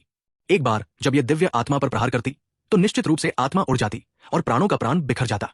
भले ही उसके सामने खड़े व्यक्ति की बची हुई आत्मा किसी महान शाश्वतता दिव्य स्वामी क्षेत्र के विशेषज्ञ की हो, फिर भी कोई अपवाद नहीं था। आखिरकार इस आकाश देव का दिव्य पद पहले ही चकनाचूर हो चुका था। केवल आत्मा का यह अंश ही संसार में बचा था। चाहे वो कितनी भी शक्तिशाली क्यों न हो, वो इतनी शक्तिशाली नहीं हो सकती थी। तुम वास्तव में स्वर्गीय आपदा की शक्ति को नियंत्रित करते हो। तुम आखिर हो कौन? ईश्वर प्रहार कोड़े से निकलने वाली दिव्य प्रलय की शक्ति को महसूस करते हुए आकाश देव बुरी तरह भयभीत हो गई और क्रोध और सदमे से चीख उठीं। उनकी आंखें, जो पहले असीम हत्या की इच्छा और घृणा से भरी थी, अविश्वास, सदमे और भय से भर गई। दिव्य प्रलय की शक्ति दांव की शक्ति थी और उत्पत्ति की शक्ति भी। एक साधारण परम सिद्ध देवक्षेत्र की प्राणी होने के नाते, यहां तक कि अपने जीवन काल में भी उनके पास इसे नियंत्रित करने का कोई अवसर या योग्यता नहीं थी। ये एक ऐसी शक्ति थी जिसे प्राचीन देवक्षेत्र के सबसे शक्तिशाली भी स्पर्श नहीं कर सकते थे, वो जो तुम्हें मार डालेगी। वीर रहेजा ने आकाश देव पर मुस्कुराते हुए कहा और उनके हाथ में मौजूद ईश्वर प्रहार कोड़ा बिना किसी हिचकिचाहट के चला। इस दुष्ट बुढ़िया ने पहले दिव्या को उन पर हमला करने के लिए उकसाया था। उसने गुप्त रूप से मोहिनी को भी पकड़ने की कोशिश की थी। दूसरे शब्दों में कहें तो दूसरा पक्ष उसका शत्रु था, और चूंकि वो शत्रु थी, इसलिए स्वाभाविक रूप से वो दया नहीं दिखाएगा। रुको, मुझे कुछ कहना है। जैसे ही ईश्वर प्रहार कोड़ा आकाश देव की आत्मा पर प्रहार करने वाला था, आकाश देव ने भय से दहाड़ मारी। वीर रहेजा के हाथ में ईश्वर प्रहार कोड़ा आकाश देव से आधे फुट से भी कम दूरी पर रुक गया। क्या बात है? अगर ये गंभीर नहीं है तो मैं क्षमा चाहता हूं। आकाश देव, मैं %%। ये सोचकर कि प्राचीन देवलोक के प्रतिष्ठित आकाश देव, स्वर्गीय दाव दिव्य संप्रदाय के एक वरिष्ठ ने कभी ऐसा अपमान सहा था, लेकिन अब वो उथले पानी में फंसे अजगर की तरह थी, जिसे झींगे छेड़ रहे हों, मैदान में गिरे बाघ की तरह, जिसे कुत्ते सता रहे हों। स्थिति उसके पक्ष में नहीं थी। लड़के, बस देखते रहो। जब ये दिव्य प्रभु इस शाश्वत समृद्धि के दौरान सर्वोच्च दिव्य पद ग्रहण करेंगे और इस भौतिक शरीर को नया रूप देंगे, तब तुम्हारा प्रलय होगा। उस समय तुम्हारे शरीर पर मौजूद सभी अवसर इस दिव्य प्रभु के होंगे और उस सृष्टिकर्ता संप्रदाय को ये दिव्य प्रभु एक एक करके नष्ट कर देंगे। किसी ने भी इस दिव्य प्रभु के समक्ष सृष्टि का दावा करने का साहस नहीं किया है, यहां तक कि उनके स्वर्गीय मार्ग संप्रदाय ने भी सृष्टि शब्द का प्रयोग करने का साहस नहीं किया। यद्यपि स्वर्गीय मार्ग शब्द में भी अहंकार की झलक थी, फिर भी उनके स्वर्गीय मार्ग संप्रदाय की विरासत कितने खरबों वर्षों से चली आ रही है। इसके अलावा उनका स्वर्गीय मार्ग संप्रदाय स्वर्गीय मार्ग का अनुसरण करता है और उसमें विश्वास रखता है, इसलिए स्वाभाविक रूप से उसे स्वर्गीय मार्ग संप्रदाय कहलाने की योग्यता प्राप्त है। आकाश देव के मुख से निकला स्वर्गीय दाव दिव्य संप्रदाय पर्वत सागर लोक का स्वर्गीय दाव दिव्य संप्रदाय नहीं, बल्कि प्राचीन देवलोक का स्वर्गीय दाव दिव्य संप्रदाय था। पर्वत सागर लोक का स्वर्गीय दाव दिव्य संप्रदाय असंख्य लोकों में फैले प्राचीन देवलोक के स्वर्गीय दाव दिव्य संप्रदाय की असंख्य शाखाओं में से एक मात्र था। आकाश देव ने अपने हृदय में उमड़ रही तीव्र हत्या की भावना और घृणा को दबाकर चेहरे पर मुस्कान ला दी और हाथ घुमाते ही उनकी हथेली में एक जेड पर्ची प्रकट हो गई। ये स्वर्ग देव श्रेणी की मन साधना तकनीक है जो इस दिव्य स्वामी को संयोगवश प्राप्त हुई है।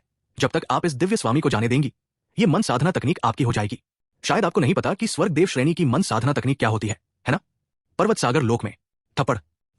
आकाश देव के बोलने से पहले ही वीर रहेजा ने सीधे कोड़े से प्रहार किया, जिससे आकाश देव की बची हुई आत्मा लगभग नष्ट हो गई और एक तीखी चीख आकाश में गूंज उठी, जिससे सबकी आत्माएं मानो नष्ट हो जाएंगी। एक मामूली स्वर्ग देव श्रेणी की मन साधना तकनीक, और तुम इस संप्रदाय के नेता के सामने दिखावा करने की हिम्मत करते हो? क्या तुमने स्वर्गीय उत्पत्ति की दिव्य कला के बारे में सुना है? वीर रहेजा ने तिरस्कार से अपने होंठ सिकोड़ लिए। उसने पहले सोचा था कि यह स्वर्गीय उत्पत्ति की दिव्य कला पर्वत सागर लोक में प्रचलित एक सर्वोच्च श्रेणी की दिव्य कला है, लेकिन कौन जानता था कि नीले कमल तलवार कला की तरह यह प्राचीन देवलोक में एक दुर्लभ और अद्वितीय प्राचीन श्रेणी की सर्वोच्च श्रेणी की दिव्य कला है। इसकी श्रेणी इतनी उच्च है कि इसकी तुलना किसी भी स्वर्ग देव श्रेणी की मन साधना तकनीक से नहीं की जा सकती। क्या स्वर्गीय उत्पत्ति की दिव्य कला? पौराणिक प्राचीन युग के सर्वोच्च स्वर्गीय उत्पत्ति संप्रदाय की मूल मन साधना तकनीक। स्वर्गीय उत्पत्ति दिव्य कला शब्द सुनते ही आकाश देव, जिसकी आत्मा इतनी पतली थी कि किसी भी क्षण विलीन हो सकती थी, अपनी आत्मा की गहराइयों से उठ रहे असहनीय दर्द की परवाह किए बिना अविश्वास से चीख पड़ी। PS एक और अध्याय संशोधित हो रहा है। कृपया 5 सितारा रेटिंग, टिप और टिप्पणी दें, ठीक है? 517 धिक्कार है, मैं लापरवाह हो गई।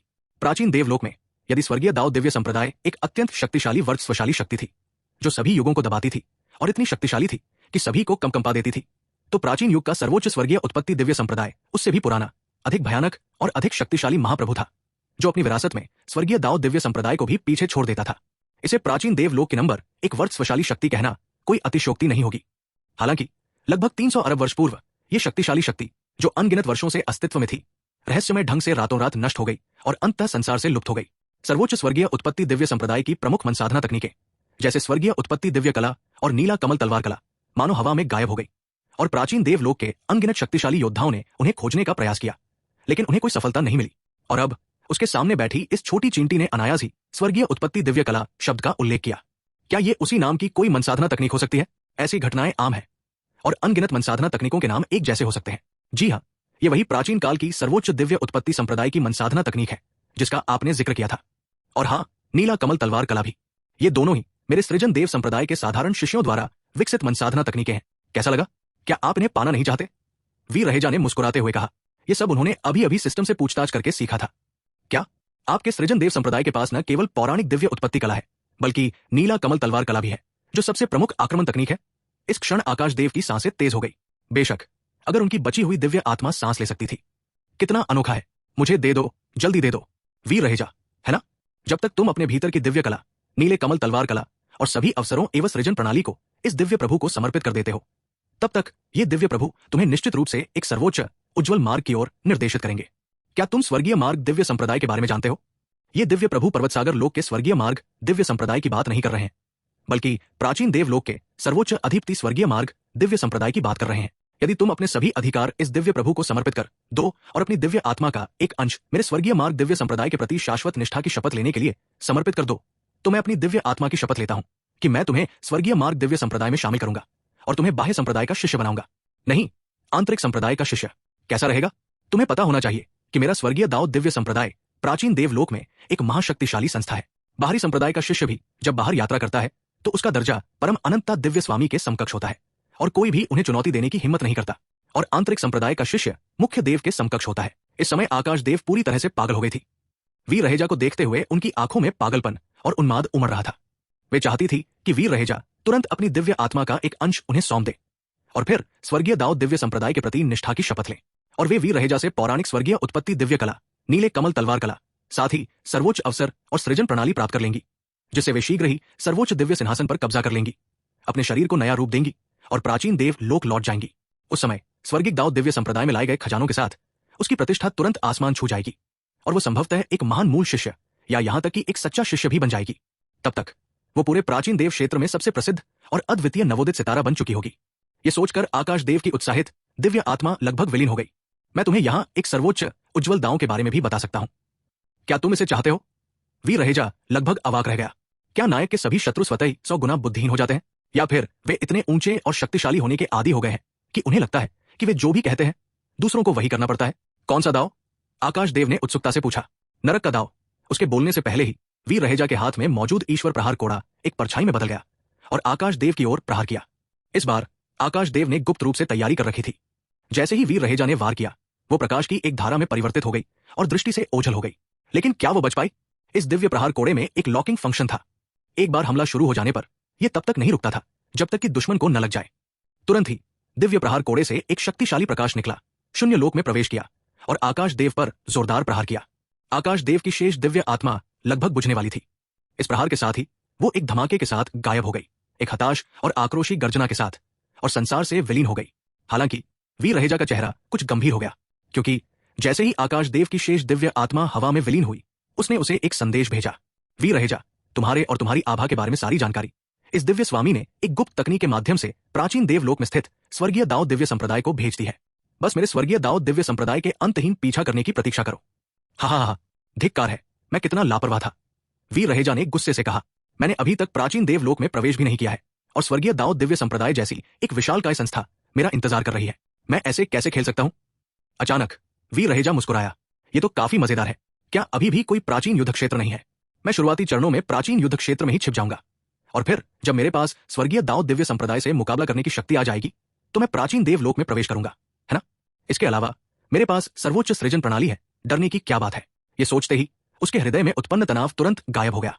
इसके अलावा 10,000 कदम पीछे जाकर देखे तो स्वर्गीय दाऊद दिव्य संप्रदाय शक्तिशाली है, लेकिन क्या वो दुष्ट कुल, दिव्य मानव कुल, स्वर्ण युद्ध कुल, ड्रैगन कुल, फीनिक्स कुल, दिव्य पशु कुल, अराजकता देव कुल, 9 रसातल पाताल लोक जाति और असुर प्राचीन कुल जैसी भयानक संस्थाओं का मुकाबला कर सकता है? उसने इन शक्तियों के अनगिनत अद्वितीय प्रतिभाशाली, दिग्गज प्रतिभाशाली और प्राचीन प्रतिभावानों को मार डाला था, तो फिर स्वर्गीय दाऊद दिव्य संप्रदाय से डरने की क्या बात थी? वैसे भी जितनी ज्यादा जू होंगी उतनी कम खुजली होगी। चलो इसकी चिंता न करें। तुमने सच में मेरे गुरु को मार डाला? मोहिनी द्वारा जमीन पर जकड़ी और लगातार वार झेल रही दिव्या, जो एक इंच भी हिलने में असमर्थ थी, ने अपने रहस्यमय गुरु को, जिन्होंने उसे तेजी से उत्थान दिलाया था और उसकी साधना का मार्गदर्शन किया था, वीर रहेजा के कुछ ही वारों में मरते हुए देखा। उसका हृदय सदमे और क्रोध से भर गया और वो घृणा और हत्या के इरादे से दहाड़ी। ओह, मैं तुम्हें विदा करना भूल गया। वीर रहेजा होश में आया और दिव्या को मारने ही वाला था कि अचानक आकाश में एक आवाज गूंजी, संप्रदाय के गुरु रहेजा, कृपया दया करें। अगले ही पल सृष्टि देव संप्रदाय के ऊपर अचानक एक प्रेत प्रकट हुआ। यह व्यक्ति स्वर्गीय दाऊद दिव्य संप्रदाय का संप्रदायिक गुरु था। हालांकि ये एक दिव्य आत्मा का प्रेत था। पंथ के गुरु रहेजा, मैं आकाशनाथ, स्वर्गीय दाऊद दिव्य संप्रदाय का गुरु हूं। क्या आप मेरी एक कृपा करेंगे? और मेरे स्वर्गीय दाऊद दिव्य संप्रदाय की प्रथम दिव्य पुत्री को बख्श देंगे? इसके लिए मेरा स्वर्गीय दाऊद दिव्य संप्रदाय 10 निम्न श्रेणी के दिव्य सार पत्थरों का अर्पण करने को तैयार है। इसके अलावा मेरा स्वर्गीय दाऊद दिव्य संप्रदाय सृष्टि देव संप्रदाय का भी ऋणी रहेगा। मुझे विश्वास है कि संप्रदाय के गुरु रहेजा को पता होगा कि मेरे स्वर्गीय दाऊद दिव्य संप्रदाय की कृपा कितनी अनमोल है ना?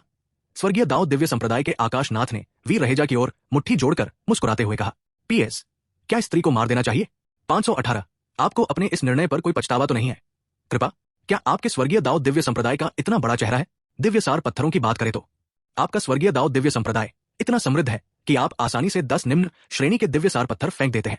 हमारे सृजन देव संप्रदाय के विपरीत हम इतने गरीब हैं कि हमने कभी एक भी निम्न श्रेणी का दिव्य सार पत्थर नहीं देखा। हमारा सृजन देव संप्रदाय तो बड़ी मुश्किल से उच्च श्रेणी के दिव्य सार पत्थरों, सर्वोच्च श्रेणी के दिव्य सार पत्थरों या यहां तक कि दिव्य क्रिस्टलों से ही काम चला पाता है। हम तुलना नहीं कर सकते, सचमुच नहीं कर सकते। जैसे ही उसने बोलना समाप्त किया, लाखों उच्च श्रेणी के दिव्य सार पत्थर, सर्वोच्च श्रेणी के दिव्य सार पत्थर और यहां तक कि दुर्लभ दिव्य क्रिस्टल एक विशाल शिखर की तरह सीधे दिव्या पर गिर पड़े।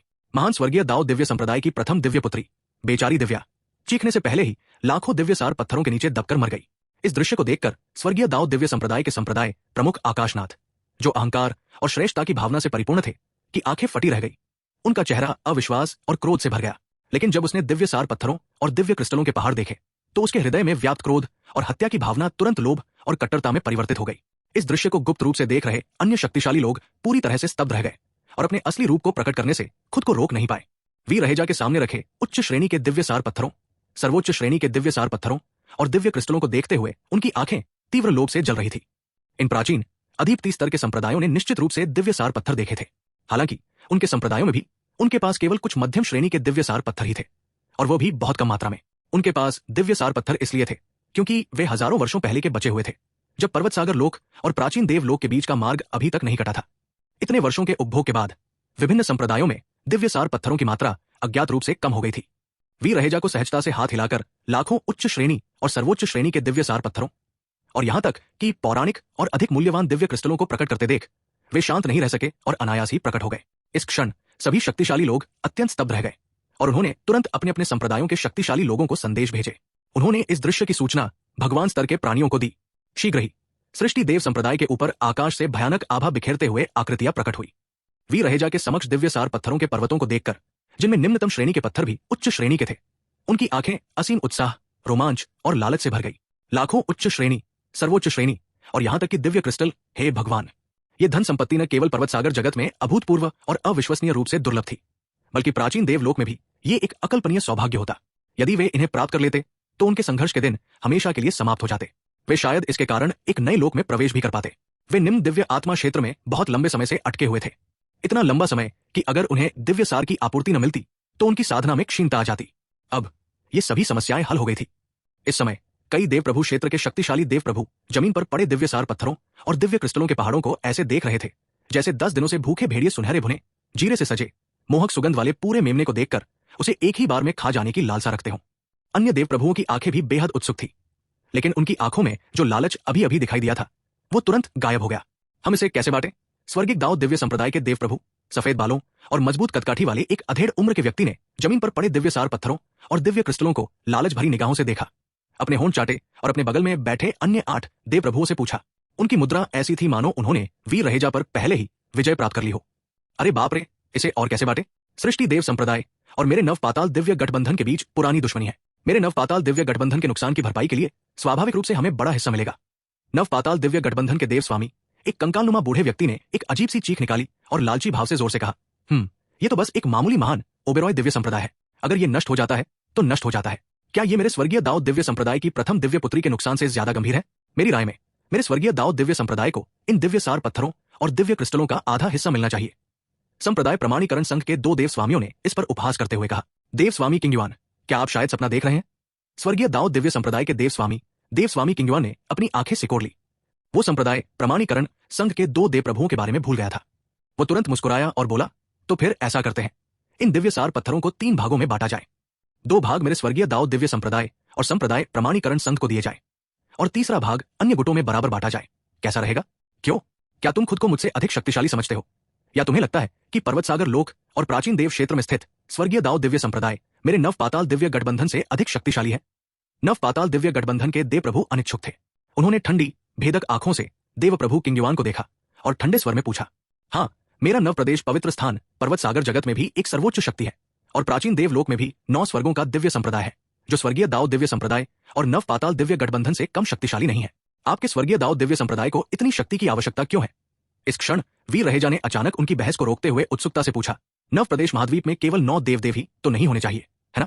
क्या अन्य देवदेव इन दिव्य सार पत्थरों की परवाह नहीं करते? उन्होंने वास्तव में नव प्रदेश महाद्वीप का शोधन पूरा कर लिया था, लेकिन कुछ गुप्त लोग ऐसे थे जिनमें वे अभी तक प्रवेश नहीं कर पाए थे, इसलिए उन्हें नहीं पता था कि नव प्रदेश महाद्वीप में वास्तव में कितने देवदेव हैं। उफ, वे तो बस निम्न दिव्य आत्मा लोक के हैं। इस तरह की जब शेर दूर होता है तो बंदर राजा बन जाता है वाली हरकतें तो बस ये बूढ़े लोग ही बेशर्मी से कर सकते थे। क्या नन्ही चींटी, तुम्हारे पास और भी दिव्य सार के पत्थर या दिव्य क्रिस्टल है जो तुम देना चाहते हो? अगर है तो जल्दी से दे दो, नहीं तो हम उन्हें नाइंसाफी से बांट लेंगे। नव पाताल दिव्य गठबंधन के भगवान ने शैतानी हंसी हंसते हुए पूछा, कैसा रहेगा? अगर तुम अपनी सारी संपत्ति मुझे दे दो तो मैं तुम्हें अपना गुलाम बना लूंगा और तुम्हें सर्वोच्च दाव प्रदान करूंगा। कैसा रहेगा? हाँ, सही कहा, दे दो नन्हे। क्या तुम सब ऐसा ही सोचते हो? वीर रहेजा ने अपने सामने बैठे 9 तथाकथित भगवानों को देखकर मुस्कुराते हुए पूछा, ओह खैर, मुझे माफ करना, मैं उनके साथ नहीं हूं। मैं आपके हाथ में मौजूद दिव्य सार पत्थरों को विभिन्न औषधीय गोलियों से खरीदना चाहता हूं।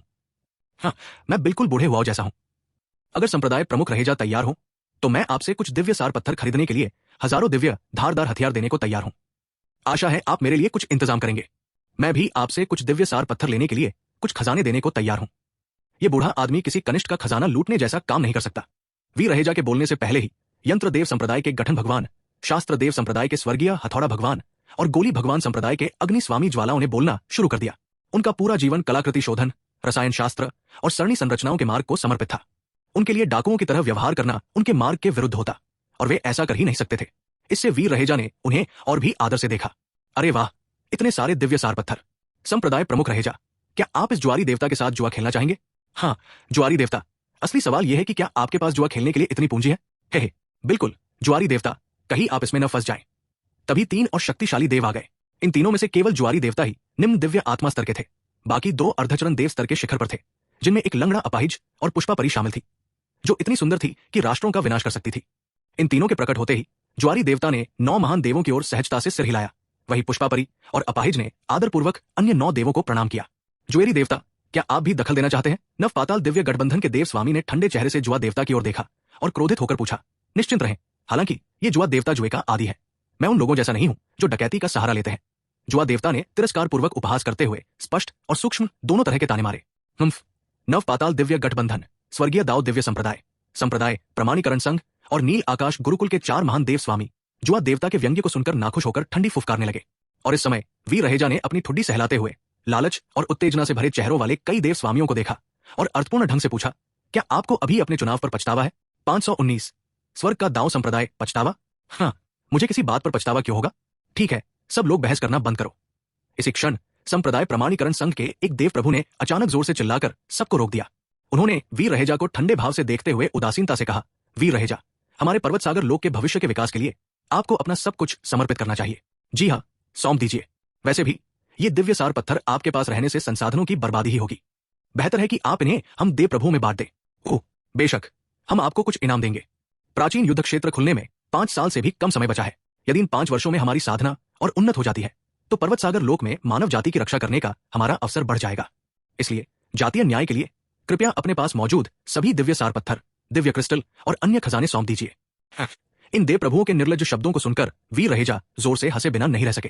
हंसने के बाद वीर रहेजा की आंखें एकदम ठंडी हो गई। वो चिल्लाया, बेशर्म कुत्तों, इस संप्रदाय के नेता के सामने घुटने टेक दो। इतना कहकर उसने अचानक अपना दाहिना हाथ नीचे की ओर दबाया, मानो कोई दुनिया ही नीचे आ गिरी हो।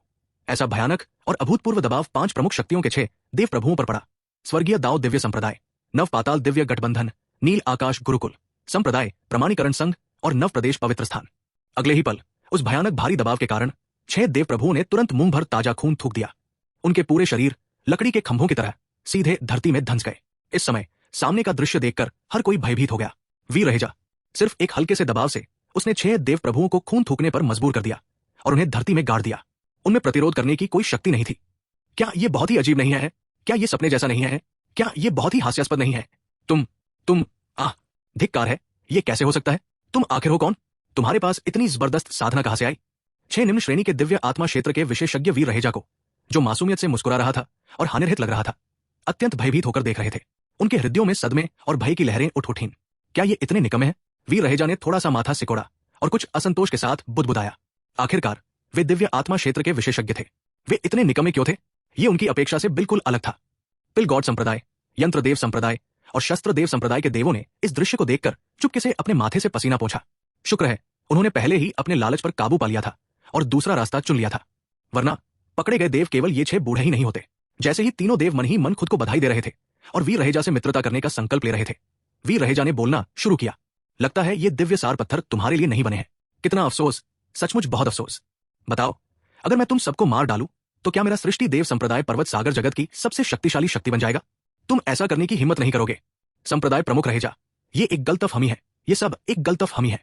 संप्रदाय प्रमुख रहेजा, इस बूढ़े व्यक्ति ने भ्रम में आकर अभी अभी आपको अपमानित किया है। मुझे आशा है कि आप इस बूढ़े व्यक्ति को क्षमा कर देंगे, मेरे नव प्रदेश पवित्र स्थान के पर्वत सागर जगत की रक्षा में वर्षों से किए गए योगदान को देखते हुए। संप्रदाय प्रमुख रहेजा, यद्यपि मैंने आपको अपमानित किया है, मेरा अपराध मृत्युदंड के योग्य तो नहीं है ना? जब तक आप इस बूढ़े व्यक्ति को रिहा करते हैं, ये बूढ़ा व्यक्ति नील आकाश गुरुकुल का नेतृत्व करने और सृष्टि देव संप्रदाय के साथ एक शाश्वत गठबंधन बनाने के लिए तैयार है, ताकि भविष्य के संकटों का संयुक्त रूप से सामना किया जा सके। वीर रहेजा, क्या तुम इस देवता को मारने की हिम्मत रखते हो? क्या तुम जानते हो कि मेरे संप्रदाय प्रमाणीकरण संघ की शक्ति तुम्हारी कल्पना से परे है? ये न केवल असंख्य लोकों में फैली हुई है, बल्कि प्राचीन देवलोक में भी इसका वर्चस्व है। इसके अलावा अन्य देव मंडलों में भी मेरा संप्रदाय प्रमाणीकरण संघ मौजूद है। ओह, मैं तुम्हें बताना भूल गया, मेरे संप्रदाय प्रमाणीकरण संघ का असली नाम है सर्वस्व लोक दाओ संप्रदाय। एक बार जब तुम इस देवता को मार डालोगे तो इस देवता की जन्म आत्मा की मुहर तुम्हारे शरीर पर स्थायी रूप से अंकित हो जाएगी। उस समय सर्वस्व लोक दाओ संप्रदाय के अनंत शक्तिशाली योद्धा तुम्हारा तब तक पीछा करेंगे जब तक तुम्हारी आत्मा उड़कर बिखर न जाए। अब क्या तुम इस देवता को मारने की हिम्मत रखते हो? पंथ प्रमुख रहेजा, ये ईश्वर मानता है कि आप अत्यंत शक्तिशाली हैं और सृष्टि देव संप्रदाय की विकास क्षमता अभूतपूर्व है, लेकिन प्राचीन देव क्षेत्र में स्थित हमारे मुख्य संप्रदाय स्वर्गीय दाओ दिव्य संप्रदाय की तुलना में ये कुछ भी नहीं है। यदि आप इस ईश्वर को मारने का साहस करते हैं तो मेरे स्वर्गीय दाओ दिव्य संप्रदाय के शक्तिशाली योद्धा दूर से ही पूरे पर्वत सागर लोक को नष्ट कर देंगे। इसलिए पर्वत सागर लोक की सुरक्षा के लिए बेहतर होगा कि आप अपनी विचित्र दिव्य शक्ति को त्याग दें और हमें छोड़ दें, अन्यथा इसलिए आप मर सकते हैं। वीर रहेजा की आंखें ठंडी पड़ गई। उन्होंने सीधे रुई वज्रदंड आज्ञाकारी स्वर्ण वलय छड़ी को बुलाया और स्वर्गीय दाओ दिव्य संप्रदाय के ईश्वर राजा युवान के सिर पर प्रहार किया, जिससे उनका मस्तिष्क बिखर गया। वो मृत्यु के चरम पर पहुंच गए थे। क्या आप अंतहीन बकवास करते रहेंगे? वो तो बस एक तुच्छ निम्न श्रेणी का दिव्य आत्मा था, शायद स्वर्गिक दाओ संप्रदाय का एक मामूली शिष्य भी नहीं। फिर भी उसने उसे धमकाने और धमकियां देने की हिम्मत की। क्या उसने वो नहीं देखा जो आकाश देव की हत्या के समय हुआ था? अगर भगवान किंगयुआन ये शब्द सुन लेते तो वे 3 फीट खून की उल्टी कर देते। वो वासना में अंधा हो गया था और ये सब भूल गया था। तुम वीर रहेजा को स्वर्गिक दाओ संप्रदाय के भगवान को बिना कुछ कहे सीधे मारते देख संप्रदाय प्रमाणीकरण संघ के दोनों भगवानों के चेहरे एकदम बदल गए। उनके घमंडी और अभिमानी भाव सदमे, क्रोध और बेचैनी में बदल गए। उसने स्वर्गिक दाओ संप्रदाय के भगवान किंगयुआन को मारने की हिम्मत की। क्या उसे मृत्यु से डर नहीं लगता? दूसरी ओर आकाशनाथ और स्वर्गिक दाओ संप्रदाय के कई अन्य शक्तिशाली लोग ये देखकर बुरी तरह भयभीत हो गए, मानो आसमान गिर पड़ा हो। स्वर्गीय दाओ दिव्य संप्रदाय का आकाश गिर पड़ा था। यह बहुत संभव था कि हजारों वर्षों से चली आ रही स्वर्गीय दाओ दिव्य संप्रदाय इस घटना के कारण हवा में गायब हो जाए। जल्दी संप्रदाय लौट जाओ, अंतर्विश्व संचार तंत्र सक्रिय करो और यहाँ जो कुछ भी हुआ है उसकी सूचना ऊपरी लोक को दो। आकाशनाथ घबराकर दहाड़ा। प्रकाश की एक लकीर में रूपांतरित होकर सीधे स्वर्गीय दाओ दिव्य संप्रदाय के मुख्यालय लौट आया। वीर रहेजा स्वाभाविक रूप से इस दृश्य से अवगत थे, लेकिन उन्होंने उसे नहीं रोका। उसके यहां रहते हुए कोई भी इस स्थान की खबर ऊपरी लोक को नहीं दे सकता था। बेशक आकाश देव एक अपवाद थे। आखिरकार वो बुढ़िया एक दिव्य स्वामी स्तर की आत्मा थी और उसके द्वारा बनाई गई गुप्त तकनीक को वो अपनी वर्तमान अवस्था में रोक नहीं सकता था। इस संप्रदाय प्रमुख को धमकाते रहो। शायद अगर तुम मुझे थोड़ा और धमकाओगे तो ये संप्रदाय प्रमुख तुम्हें छोड़ देंगे। वीर रहेजा ने भय से पीले पड़ चुके दोनों देव प्रभुओं को व्यंग्य भरी निगाहों और मुस्कुराते चेहरे से देखा। पंथ प्रमुख रहेजा, ये सब गलतफहमी है। मैं बैंग। इससे पहले कि वो अपनी बात पूरी कर पाते, वीर रहेजा ने 2 प्रहार किए और पंथ प्रमाणीकरण संघ के दोनों देव प्रभुओं को चूर चूर कर दिया। उनकी दिव्य आत्माओं को 9 पाताल लोक के सैनिकों ने पूरी तरह से निगल लिया। एक झटके में 3 देव प्रभु वीर रहेजा के हाथों में आ गिरे। बेकार, मुझे उम्मीद नहीं थी कि एक प्रतिष्ठित निम्न श्रेणी का दिव्य आत्मा क्षेत्र का प्राणी केवल सबसे तुच्छ और निम्न श्रेणी की विधि शक्ति को ही समझेगा, और वो भी केवल चौथे स्तर की। वीर रहेजा ने अपने हाथ में मौजूद देव प्रभुओं की जांच की, फिर उन्हें सीधे सृष्टि क्षेत्र में स्वर्ग भक्षक कुत्ते के भक्षण के लिए सौंप दिया। अब तुम्हारी बारी है। 520। क्या आपने काफी नाटक देख लिया है? वीर रहेजा के लिए 3 निम्न दिव्य आत्मा क्षेत्र के विशेषज्ञों को कुछ ही प्रहारों में मार गिराना चींटी को कुचलने जितना आसान और सहज था। लेकिन नव प्रदेश पवित्र स्थान, नील आकाश गुरुकुल और नव पाताल दिव्य गठबंधन के 3 दिव्य गुरुओं की नजरों में मानो आकाश गिर पड़ा हो, जिसने उन्हें अंदर तक भयभीत कर दिया। ये बालक किस प्रकार का विलक्षण प्रतिभावान था, और वो कौन सी दिव्य शक्ति थी जो इतनी आसानी से उन जैसे शक्तिशाली निम्न दिव्य आत्मा क्षेत्र के विशेषज्ञों को पराजित कर देती थी। भाई रहेजा, भाई रहेजा, ये वास्तव में एक गलतफहमी है। क्या हम सुलह कर लें? भाई रहेजा, क्या आप दया दिखा सकते हैं? भाई रहेजा, तुम सब चुप रहो। वीर रहेजा की धीमी गुर्राहट से तीनों दिव्य गुरु तुरंत सहम गए और आज्ञाकारी बच्चों की तरह चुप हो गए। एक शब्द भी बोलने की हिम्मत नहीं की। यद्यपि तीनों दिव्य गुरु अत्यंत व्यथित थे, फिर भी उन्होंने जरा भी आक्रोश या हत्या का इरादा नहीं रखा। उनकी साधना के स्तर पर भावनाओं में हल्का सा भी उतार चढ़ाव आसानी से पहचाना जा सकता था। यदि उनके सामने मौजूद विलक्षण युवक उनकी भावनाओं को भांप लेता तो संभवतः उन्हें एक ही छड़ी से पीट पीट कर मार डाला जाता। वे मरना नहीं चाहते थे, इसलिए उन्होंने कोई और भावना व्यक्त करने की हिम्मत नहीं की। यदि तुम जीना चाहते हो तो जी सकते हो। अपने अपने संप्रदाय के संसाधनों का आधा हिस्सा मुझे सौंप दो, अन्यथा मुझे निर्दयी होने और तुम सबको पर्वत सागर लोक से मिटा देने के लिए दोष मत देना। बेशक नव पाताल दिव्य गठबंधन एक अपवाद है। क्या? क्यों? संप्रदाय प्रमुख रहेजा, हालांकि इस बूढ़े ने पहले आपको बहुत नाराज किया है, लेकिन इसने आपको कोई नुकसान नहीं पहुंचाया है। नहीं, इसने सृष्टि देव संप्रदाय के किसी शिष्य को नुकसान पहुंचाया है ना? क्योंकि 9 रसातल पाताल लोक जाति की वजह से वीर रहेजा की बर्फीली निगाहें नव पाताल दिव्य गठबंधन के दिव्य गुरु पर टिक गई। उनकी आंखों में ठंडक छा गई। इन शब्दों पर नव पाताल दिव्य गठबंधन के दिव्य गुरु का चेहरा अचानक बदल गया, लेकिन उन्होंने खुद को शांत रखने की कोशिश की और जैसे कुछ समझ ही ना आया हो वैसे ही सिर हिलाते हुए कहा, संप्रदाय प्रमुख रहेजा, इस बूढ़े को समझ नहीं आ रहा कि आप क्या कह रहे हैं। हे, आपको कुछ कहने की जरूरत नहीं है, जाइए। वीर रहेजा ने व्यंग्य किया और अधिक शब्द बर्बाद नहीं करना चाहते थे। उसने रुई वज्रदंड सुनहरे घेरे वाली छड़ी को पकड़ा और सीधे नव पाताल दिव्य गठबंधन के दिव्य गुरु के सिर पर प्रहार किया। वीर रहेजा, तुम मृत्यु को दावत दे रहे हो। सील खोलो, अमर सम्मन अस्थि ड्रैगन प्रकट हो। यह देखकर कि वीर रहेजा अब भी उसे मारना चाहता है, नव पाताल दिव्य गठबंधन के दिव्य गुरु ने दिखावा करना बंद कर दिया और दहाड़ते हुए अपने शरीर पर लगी मुहर खोल दी। तुरंत ही उससे एक भयानक दिव्य शक्ति निकली, जिसने वीर रहेजा के रुई वज्रदंड सुनहरे घेरे वाली छड़ी को रोक दिया। अगले ही क्षण उस बूढ़े व्यक्ति के चारों ओर अचानक एक षटकोणीय आकृति प्रकट हुई। स्वर्ग और पृथ्वी की असीम ऊर्जा मानो सूख रही हो, उस बूढ़े व्यक्ति की षटकोणीय आकृति की ओर उमड़ पड़ी। अचानक सबके सामने एक अथाह खाई खुल गई। उस खाई से क्षय से भरी शक्ति निकली और पूरे अंतरिक्ष में फैल गई। दहाड़, अगाध खाई से अचानक एक भयानक ड्रैगन की दहाड़ सुनाई दी। अगले ही पल पहाड़ जैसी विशाल और भयंकर ड्रैगन की गर्दन खाई से बाहर निकली। इस ड्रैगन की गर्दन पर न तो मांस था और न ही खून, ये पूरी तरह से हड्डियों से बनी थी। इसकी विशाल ड्रैगन आंखें हरी प्रेतवाधित ज्वालाओं से भरी हुई थी। जैसे ही ये अस्थि ड्रैगन प्रकट हुआ, पूरी दुनिया का तापमान अचानक एक अज्ञात डिग्री तक गिर गया। आत्मा से उत्पन्न एक शीतलता हर किसी में फैल गई, जिससे अनगिनत लोग अनायास ही कांप उठे। ये तो पौराणिक अमृत आह्वान की दिव्य क्षमता है। क्या ये दिव्य क्षमता केवल 9 अगाध पाताल लोक की जाति के पास नहीं होती? उसके पास ऐसी दिव्य क्षमता कैसे हो सकती है? क्या ये वास्तव में 9 अगाध पाताल लोक की जाति का सदस्य है? नव प्रदेश के पवित्र स्थान और नील आकाश गुरुकुल के 2 दिव्य गुरु ये दृश्य देखकर भय से पीले पड़ गए और विस्मय बोध से भर उठे। धिक्कार है, मुझे उम्मीद नहीं थी कि नव पाताल दिव्य गठबंधन 9 रसातल पाताल लोक जाति का जासूस होगा, जिसे हमारे पर्वत सागर लोक में भेजा गया है। इसमें कोई आश्चर्य नहीं कि नव पाताल दिव्य गठबंधन का ये बूढ़ा कमीना हमें भड़काने की कोशिश करता रहा, ये कहकर कि संप्रदाय प्रमुख रहेजा पर्वत सागर लोक में दुष्ट कबीले द्वारा भेजा गया जासूस और गद्दार है। लगता है असली गद्दार तो वही है। हे, नरक के अस्थि अजगर, क्या तुम्हें मनुष्यों की स्वादिष्ट खुशबू आ रही है? जल्दी बाहर क्यों नहीं आते और अंतहीन रक्त बलिदानों को क्यों नहीं खा जाते? हे, वीर रहेजा, तुमने मुझे मजबूर कर दिया।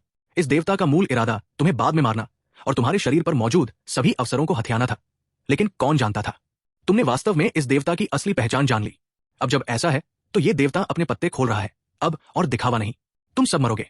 जैसे ही उनकी आवाज धीमी हुई, नव पाताल दिव्य गठबंधन के दिव्य गुरु अचानक फूल उठे और 9 जांग लंबे 9 रसातल पाताल लोक के योद्धा में बदल गए। उनके सिर पर 2 सींग थे, पीठ पर रहस्यमय आकृतियों से ढके गहरे काले पंखों की एक जोड़ी थी और हाथ में एक भयंकर अस्थि तलवार थी। अस्थिजग, बाहर आओ, एक जोरदार दहाड़ के साथ अस्थिज गत्ता, जो पाताल में जोरशोर से संघर्ष कर रहा था, दहाड़ उठा। उसकी गति बहुत बढ़ गई और उसका आधा शरीर पहले ही पाताल से बाहर आ चुका था। वीर रहेजा, क्या तुम सच में खुद को बहुत शक्तिशाली समझते हो? अगर पर्वत सागर लोक के शापित नियम मुझे प्रतिबंधित न करते तो इस देवता के पास इतनी साधना होती, लेकिन वह इसे इस्तेमाल न कर पाता, वरना मैं तुम्हें बहुत पहले एक उंगली से कुचल देता। पर इससे कोई फर्क नहीं पड़ता। अब ये अस्थि अजगर नरक का प्राणी है और इसे इस देवता ने बुलाया है। ये तीनों लोकों और 6 दांव से परे है और पर्वत सागर लोक के नियमों से बंधा नहीं है। अब आने वाले मृत्यु भोज का धीरे धीरे आनंद लो। हाँ, वीर रहेजा ने दूसरे पक्ष को ऐसे देखा जैसे वह किसी मूर्ख को देख रहा हो। फिर अचानक बोला, कुछ समय पहले 9 रसातल पाताल लोक जाति ने लाखों शक्तिशाली विशेषज्ञों को भेजा था, जिनमें कई अद्वितीय प्रतिभावान, यहां तक कि महान प्रतिभावान और प्राचीन प्रतिभावान भी थे। उन्हें भी मरे हुओं को बुलाने में निपुण होना चाहिए, है ना? ये तो स्वाभाविक है। ये अनडेड समन एक अद्वितीय स्वर्ग विरोधी गुप्त कला है, जिसे केवल हमारी 9 रसातल की जाति ही सीख सकती है। ये ईश्वर जानता है कि आपका क्या तात्पर्य है। क्या आप इस ईश्वर से ये पूछना चाहते हैं कि 9 रसातल की जाति के उन शक्तिशाली विशेषज्ञों ने उस समय दिव्य आत्मा लोक के अनडेड को बुलाने के लिए अनडेड समन का उपयोग क्यों नहीं किया? चूंकि आप इस ईश्वर के अस्थि ड्रैगन को बलि चढ़ाए जाने वाले हैं, इसलिए ये ईश्वर आपको बता सकता है। वे इसलिए अनडेड को नहीं बुला सके क्योंकि ऊपर से नियम थे। उस समय आध्यात्मिक स्तर से ऊपर के किसी भी विशेषज्ञ को पर्वत सागर लोक में प्रकट होने की अनुमति नहीं थी। अन्यथा क्या आपको लगता है कि पर्वत सागर लोक आज भी अस्तित्व में होता? पर अब हालात अलग है। ये नियम अब इस देवता के सामने बेअसर है। समझे? हाँ। अफसोस। वीर रहेजा ने सिर हिलाया और आह भरी। फिर नवपाताल दिव्य गठबंधन के दिव्य गुरु की भयभीत निगाहों के सामने अचानक ठंडे स्वर में चिल्लाया, इस संप्रदाय के नेता का नाश हो। अगले ही पल अस्थि अजगर, जो पहले आकाश और पृथ्वी का रंग बदलने वाले भयानक दबाव के साथ फट पड़ा था, मानो किसी बेहद भयानक चीज से टकरा गया हो, एक डरावनी चीख निकाली और फिर उसकी आंखों में हरी भूतिया ज्वालाएं अचानक बुझ गई। फिर षटकोणीय संरचना अचानक ढह गई और हवा में गायब हो गई। अथाह गहराई भी विलीन हो गई। जमीन पर केवल चमकती हुई अजगर की हड्डियों का ढेर और एक अजगर का सिर बचा रहा, जो इस बात का संकेत था कि अभी जो हुआ वो सच था। नवपाताल दिव्य गठबंधन के दिव्य गुरु की बात करें तो उनके अजन्मे आह्वान में बाधा आने के कारण उन्होंने सीधे मुंह से काला खून उगल दिया। उनकी ऊर्जा तुरंत तेजी से कम हो गई और उनके शरीर की जीवन शक्ति एक खुले द्वार की तरह बेतहाशा बहने लगी। तुम आखिर हो कौन? इस क्षण नवपाताल दिव्य गठबंधन के दिव्य गुरु का आत्मविश्वास, अहंकार और आत्मसंतुष्टि वाला व्यवहार गायब हो गया था। उनके चेहरे पर केवल भय, निराशा और अविश्वास ही रह गया था। वो जो तुम्हें मार डालेगा, वीर रहेजा ने ठंडे चेहरे से जवाब दिया, फिर अपनी छड़ी से प्रहार किया। सीधे प्रतिद्वंद्वी को तब तक चकनाचूर कर दिया जब तक कि उसकी आत्मा उड़कर बिखर नहीं गई, मानो वो मर चुका हो। क्या तुमने तमाशा काफी देख लिया है? बेहतरीन नॉवल पढ़ने के लिए आप हमारे यूट्यूब चैनल और Telegram premium channel audio journey के साथ जुड़ सकते हैं। अचानक वीर रहेजा की निगाहें ऊपर 9 स्वर्गों के शून्य की ओर मुड़ी और उन्होंने उदासीनता से कहा,